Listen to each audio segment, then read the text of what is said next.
Hi, welcome to my channel. My name is Angela. Please remember to like, subscribe, and share.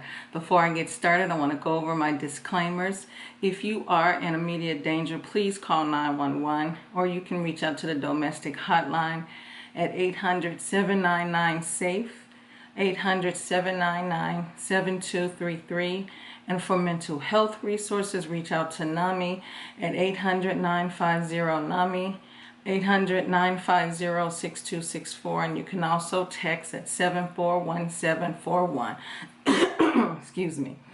So today I want to talk about why we continue to stay in narcissist or abusive relationships, and what makes us stay, and this is strictly to the one that's being abused, and you may be keeping it a secret to family and friends or co-workers, but you know what abuse look like.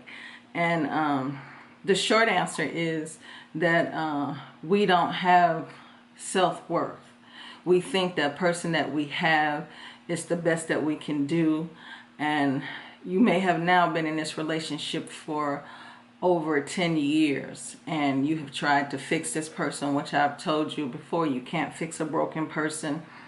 And you have children, and your house the things that you have, your house, your cars, may look like you're doing good. Everybody looking from the outside in think that you're a happy family. The police has never been to your home, and things are just really looking good on the outside. Nice house, nice cars, your children are going to some of the best schools. But inside that house, you're living hell on earth, and you just feel like this is the life that you've been dealt with or been given, and this is not the case. And I'm saying all of this because of a story that I read, and I don't know, hopefully some of you have heard this story, and hopefully this story that I'm about to talk about is going to make you think about your life and get out as soon as you can. This was about the story that happened in Texas. It was a military man and his wife. They had been married for 15 years. They had 6 children. He murdered his wife in front of the NCIS officer while she was holding the baby. Later, there was a police chase, and he ended up expiring as well. So I give my condolence to the family. I'm praying for the family, and hopefully if you're listening to this message, and if your situation seems similar, that you will not just talk about it to neighbors or start to call the police. And it's been going on for more than 5 years, maybe 15. Who knows how long their situation was going on. But I'm here to tell you, people that's in that type of situation, especially the women, they try to make it seem like there's nothing that's going on and everything is okay. And the reason being is because this person is probably not putting his hands on her to where you can see physical abuse in the face, but she probably have marks and bruises on her body. Probably had that, and so you can cover that up, and even if it gets to a point where it's around the neck, you can do things to cover that up. So I'm thinking that this young woman hid it as much as she could until she got to the point where she couldn't take it anymore, and she reached out for help. Unfortunately, while she was reaching out for help, he came in and did what he did. So I don't know the situation. I don't know the family. Like I said, I'm praying for them, and they have my condolence. I'm just speaking based on how I feel and what I think. So if you're in a relationship, abuse doesn't just pop up out of nowhere. It starts real small, and it grows to where you can't control it anymore. So if you're in a relationship, and you've been in this relationship for more than 10 years, and everything is looking good, as I mentioned, on the outside to everyone, I suggest that you leave quietly. You know, get away from the home. Go to a shelter. This would have been a prime example of going to a shelter. And I understand a lot of you may be saying, well, she had 6 kids.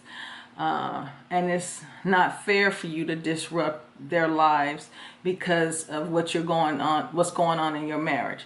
But I beg the difference. Had she left the home and got away from this man and kind of went, I guess you can say, in hiding, maybe she would have been here. I'm not, you know, I can't say. We can guess and we can, excuse me, use all types of scenarios on what could have happened and how she should have done it. And I'm just saying, only you know what you're going through in that house. Only you know the abuse that you're suffering from this person, whether it's mental or physical, and this person is telling you if you leave what they're going to do to you and how they're going to do it.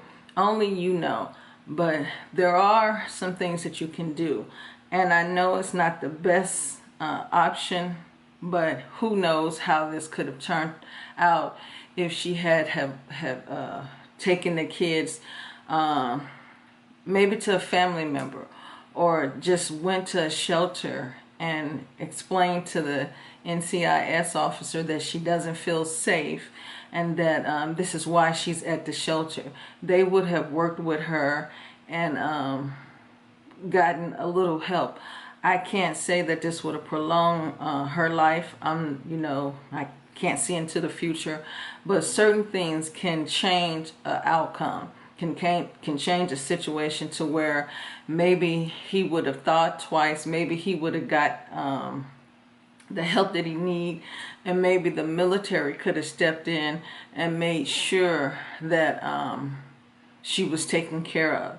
So we could say all these maybes and shoulda, woulda, couldas, but I'm here to tell you, you have to do whatever it takes, and don't stay in a relationship that makes you look good on the outside, but inside you're living a hellish type life. You know, you're walking on eggshells, things are falling apart, and the person that you once married is not the same person. Let's say that in this relationship that he was a perfect husband. For whatever reason it changed. And when you see the change, when she noticed the change, would have been the time to either go to counseling or leave. You can't fix a broken person. You can't make it come together no matter how hard you try. And they said that this young lady was a very loving person. She was very giving and tried to take care of people. So that just tells me her nature was, I'm not giving up on my marriage. I'm going to do what I can to make this work. But it got out of control when he put his hands on her. And so that's the problem. You know, she did everything. She did all the steps that I tell you to take when you're in an abusive relationship. But sometimes you have to take that extra step, which you have to break down the illusion that everyone sees, that your home is so perfect. You have the nice home, the nice house, your kids are taken care of. Everything looks good, but you sometimes have to break that illusion down. And that means leaving what you have. Materialistic things can be replaced. You don't have to sit there and suffer the abuse in silence because your worth is more than what you've been given. So if you have a relationship and you see that everybody thinks it's perfect and it looks good, and you haven't talked to anyone, but you know deep down that it's the worst thing you could have ever signed up for, and you don't feel that there's no way out, trust and believe. Going to a shelter may be the best option that you have, and then also involving the police and making sure that you are safe, and making sure that he's been put on notice, making sure that people know who he is. Because his thing was, and this is just me assuming, that when she went to his superiors, that he just lost. He came into the house and right in front of one of his superiors, he did what he did. So I'm asking you to make sure that you protect yourself before you go to the authorities if you're in a relationship such as this one, where everybody sees that nothing is wrong just by looking from the outside, but you know everything is going to hell. So if you know someone that's going through this, please remember to like my videos, subscribe, and share, and I will see you again tomorrow. Thank you for watching.